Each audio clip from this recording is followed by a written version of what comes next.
சினிமாவில் அனிமல்ஸை வச்சு நிறைய படங்கள் எடுத்திருக்காங்க. ஆனா ஒரு சில படங்கள் தான் நம்மளுடைய ஆள் மனசுல பதிஞ்சு பேசும் பொருளா இருக்கும். அந்த வரிசையில இந்த படம் தாங்க முதல்ல. ஒரு நாயை வச்சு இந்த அளவு பயங்கரமான படம் எடுக்க முடியும் அப்படிங்கிறத சேட்டன்ஸ் நிரூபிச்சு காமிச்சிருக்காங்க. 2025ல ரிலீஸ் ஆன எக்கோ.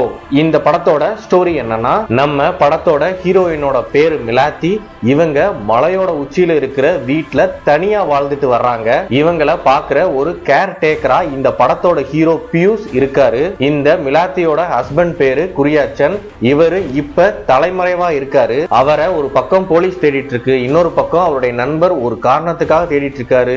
இதெல்லாம் விட ஒரு நேவி ஆபீசரும் இவரை தேடிட்டு இருக்காரு. இத்தனை பேரும் இவரை எப்படியாவது புடிச்சு போட்டு தள்ளிடணும் அப்படின்னு சுத்திட்டு இருக்காங்க.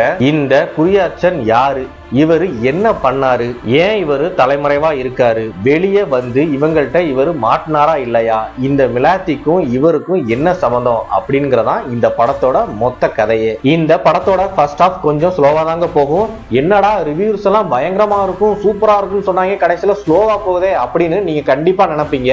ஆனா இன்டர்வல்ல இருந்து தான் படம் சூடுபிடிக்க ஆரம்பிக்கும். செகண்ட் ஹாஃப்ல ஒரு ட்விஸ்டையும் ரிவீல் பண்ணுவாங்க.